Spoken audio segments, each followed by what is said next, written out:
Hello and welcome to this week's edition of Buckeye Blueprint, your weekly source for Ohio State football analysis. My name is Colin Hassel, and I'm joined as always by Nick McWilliams and Jacob Myers. On Saturday, we watched as Ohio State trudged to a 38-17 victory in the shoe. And it's hard to say a team trudged when they won by 21 usually, but given the expectations the Buckeyes set through the first 4 games, that seems to be accurate. And that was especially apparent in the passing game. Yeah, I mean, early on, we've seen this before where Ohio State doesn't get off to the sharpest start in the offense. I mean, JT said at the beginning, of course, they always want to get off to that start, but it hasn't been that way in a few games. Tulsa jumps out to my mind. Rutgers, too, they tend to have those early turnovers, and in this game, they had the fumble early with Mike Weber. And, I mean, JT was 9 of 21. 1 interception, 1 touchdown, 93 yards. I mean, given his interception wasn't his fault, bounced off the hands of Marcus Ball, but just way too many 3-and-outs consistently throughout the game. Those slow starts seem to happen every game, and even with Bowling Green, which they dominated, that started out with an interception. And against weirdly enough, against Oklahoma, I think that may have been their best start of the game. The one area which they were very good in, and maybe JD had too much of a presence in it, was the running game. Yeah, you know, Urban Meyer said earlier this year that he didn't want J.T. Barrett carrying the ball very much. You know, he wanted to keep his quarterback fresh. And anytime you have a quarterback carrying the ball, 26 times, and he's taking a lot of shots, that's going to wear him down rather quickly.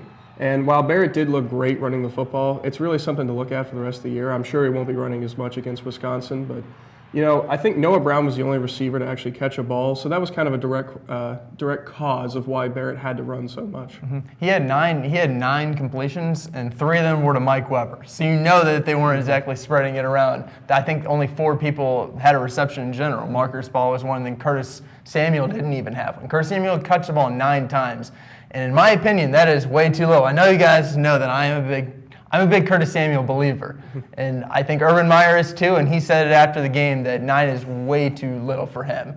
Do you think that he's going to have a jump in the next game? Yeah, absolutely. I mean, same thing we saw in Tulsa is that this game, Curtis Samuel had 0 touches in the first quarter. He had 1 target, but then they started to go to him. I believe he had 4 carries on the one drive where they went down and scored a touchdown. I mean, it's just obvious how fluid the offense looks when they get the ball in his hand. Yeah, not only that, Samuel averaged over 10 yards a carry whenever he did get the ball on that one drive, and of course they ended up scoring on it. So, you know, it's not a case where, well, maybe we can give Curtis Samuel the ball on this drive. No, they have to almost every time they have the ball on offense. And so the one area that they weren't shaky is the same area that they haven't been shaky this entire year, and that's been the defense. They held Indiana to 182 passing yards, which was pretty good, but their rushing defense was incredible. The Indiana averaged 2.5 yards per carry. They just shut them down in that phase of the game. Yeah, just another week they held Indiana under 100 yards, 99 on the game. I mean, that's really where the game was won.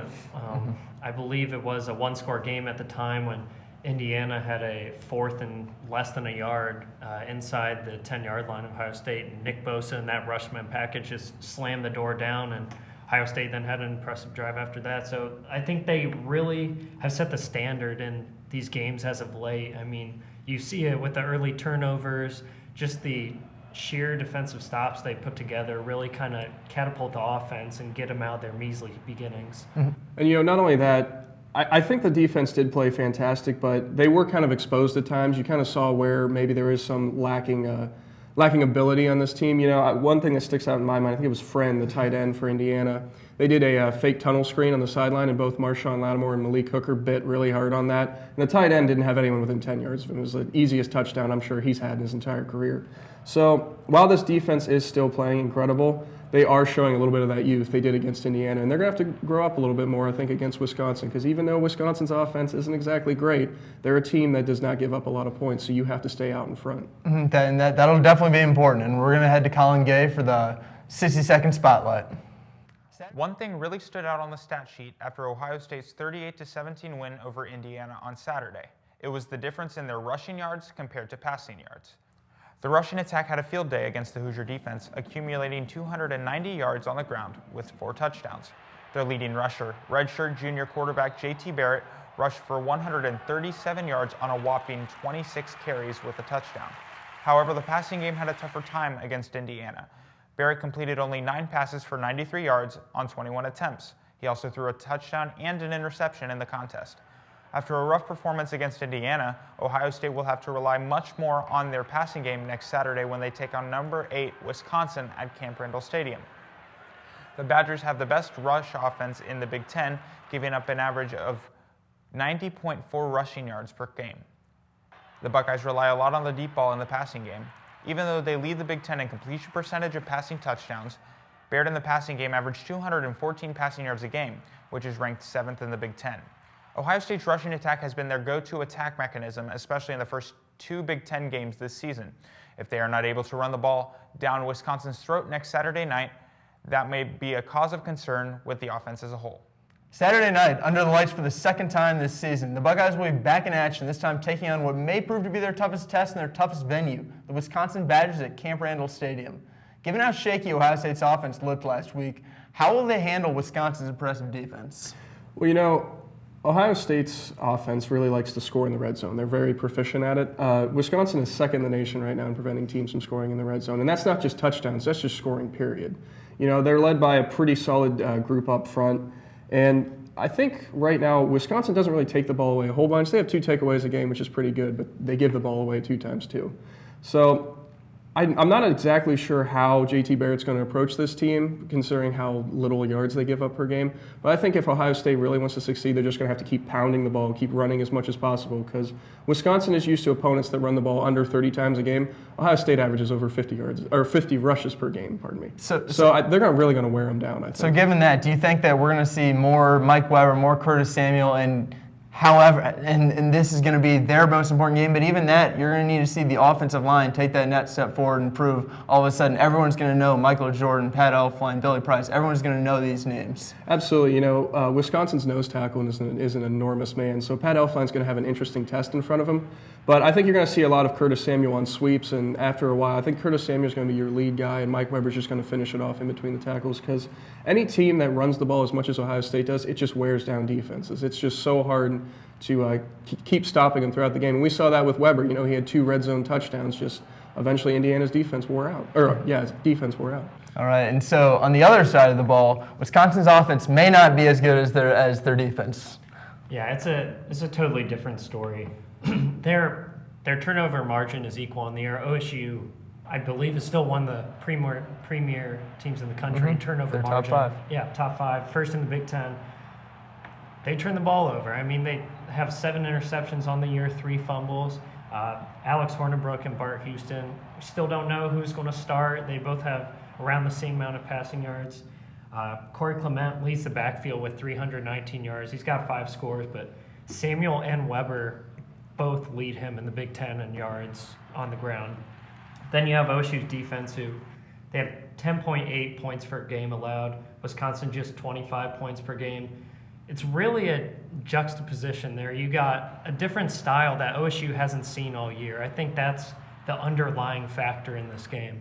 Oklahoma, Rutgers, Indiana all had the same style. They like to get up and down the field, where Wisconsin's going to wear you down between the tackles. I mean, they only throw the ball for 198.6 yards per game. OSU defense definitely can capitalize in this game, and I think that's what's ultimately going to keep them in it. But like we said this past week, if that's an indicator, if anything, the offense is going to have to get out to a fast start. Mm-hmm. And I know, like you said, last week was the trap game, and it turned out to be a much more difficult game than I anticipated. Is this game, you've said for a long time, this game might be the game that Ohio State loses. So do you think Wisconsin has what it takes in their home field at night with College game day there to overturn OSU? Well, if history serves anything, granted, the Wisconsin offenses in the past have been much more stellar than this one here. The last time they went up there, it took overtime and a Ryan Shazier fumble at the goal line to knock that out to keep OSU in the hunt. I do think Wisconsin knocks off Ohio State. I have it in overtime. I think Wisconsin wins it 23-19 in overtime. A loss here, granted, we know the type of venue Camp Randall is, but a loss here does not knock OSU out of the picture at all.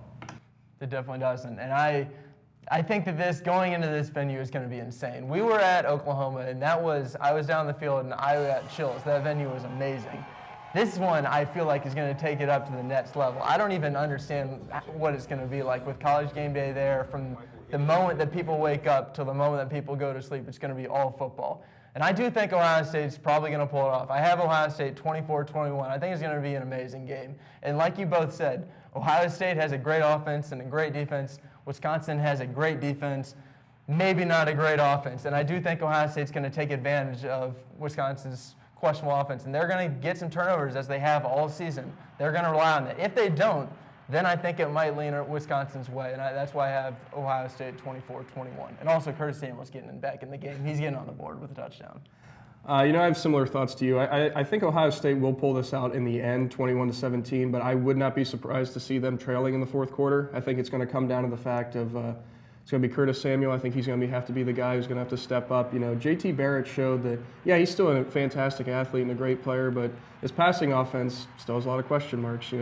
With Noah Brown being the only present wide receiver last week, it's just incredible how they were even able to stay ahead of Indiana. So I really do think that Ohio State will win it in the end, but it's going to be a really tough fight. I mean, we haven't seen Noah Brown since the Oklahoma game. It's like he's disappeared. I mean, he was a little more on the field this week in the middle of the field offense. We only saw him in the red zone packages against Rutgers, but I think that's going to be really interesting how they use him.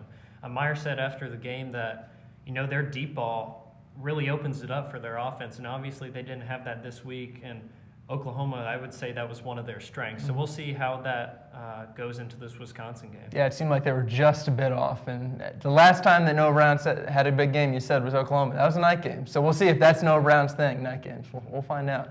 So that has been all for this week's edition of the Buckeye Blueprint. Thank you, Nick and Jacob, and we will see you next week.